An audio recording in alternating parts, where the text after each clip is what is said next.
बिहार में घूमने वाली कई मशहूर जगह हैं, लेकिन हम आपको आज बताएंगे कि अगर आप पटना आते हैं तो वो कौन सी 10 जगह हैं जहां आपको जरूर जाना चाहिए।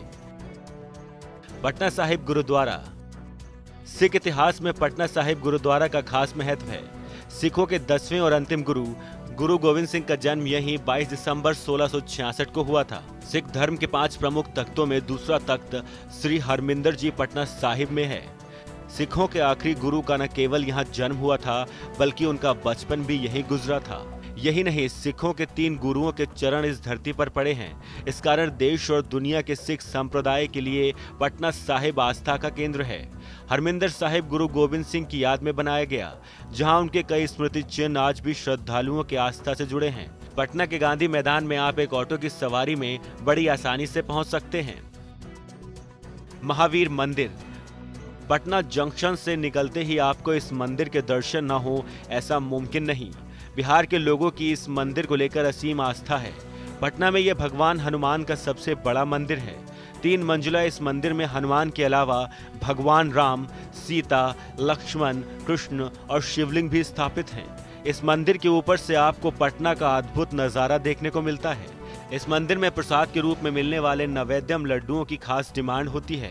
ये मंदिर पटना जंक्शन के परिसर के बाहर ही मौजूद है। आप बड़ी आसानी से यहाँ पहुँच सकते हैं। संजय गांधी जैविक उद्यान। पटना जू या चिड़ियाघर सुहावने दिन पर घूमने के लिए बेहतरीन जगह है। इस उद्यान में जानवरों के अलावा झील और पार्क भी है। पटना जू के भीतर तरह तरह के पेड़ और नर्सरी भी देखने को मिलती हैं। खूबसूरत गुलाबों से भरा एक रोज गार्डन इसकी शोभा बढ़ाता है। पटना के चिड़ियाघर में लुप्त प्राय जानवरों की प्रजाति में शामिल एक सींग वाले गैंडों का बसेरा माना जाता है। ये चिड़ियाघर अमेरिका के कैलिफोर्निया में स्थित सैन डिएगो चिड़ियाघर के बाद गैंडों की संख्या के मामले में दूसरे नंबर पर आता है, जबकि एशिया महाद्वीप में पटना चिड़ियाघर का पहला स्थान है।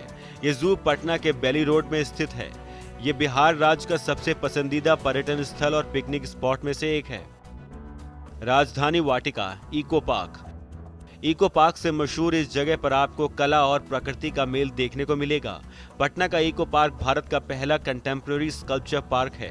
देशी विदेशी कलाकारों की कलाकृतियां इस पार्क की शोभा बढ़ाती हैं।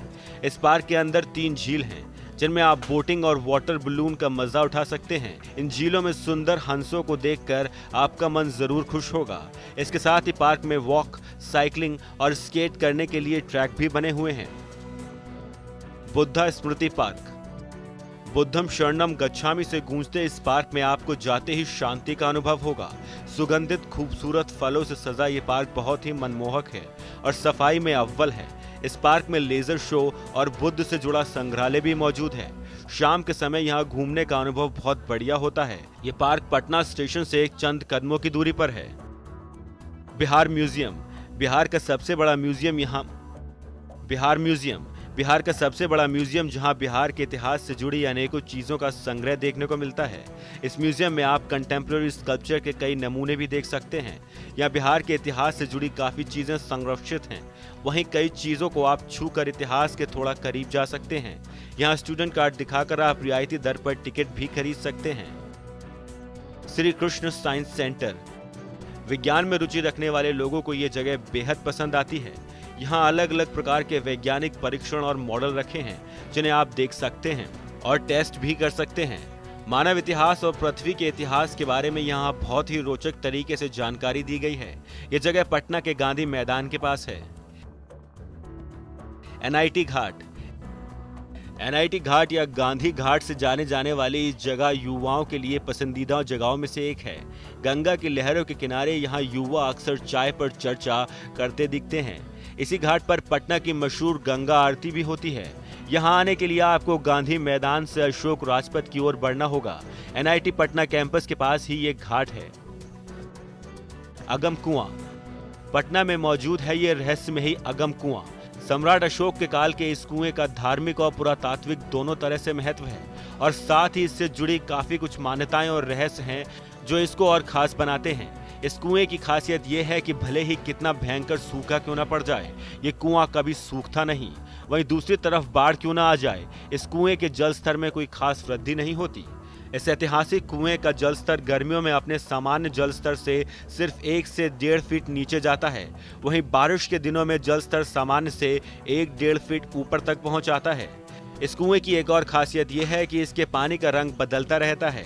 अगम का मतलब होता है पाताल से जुड़ा हुआ, और इस कुएं की गहराई का अनुमान कोई ठीक नहीं लगा सकता, इसीलिए इसका नाम अगम कुआं पड़ा है। गोलघर। गोलघर पटना में गांधी मैदान के पश्चिम में स्थित है। 1770 में आए भयंकर सूखे के दौरान लगभग 1 करोड़ लोग भूखमरी के शिकार हुए थे। तब अंग्रेजों ने अनाज के भंडारण के लिए इस गोल ढांचे का निर्माण कराया था। इसमें एक साथ 1,40,000 टन अनाज रखा जा सकता है। इसका आकार 125 मीटर और ऊंचाई 29 मीटर है। इसकी खास बात यह है कि इसमें कोई पिलर नहीं है और इसकी दीवारें 3.6 मीटर मोटी हैं। 145 सीढ़ियों के सहारे आप इसके ऊपरी सिरे पर जा सकते हैं, जहां से शहर का एक बड़ा हिस्सा देखा जा सकता है और गंगा के मनोहरी दृश्य को यहां से निहारा जा सकता है। ब्यूरो रिपोर्ट, बिहार तक।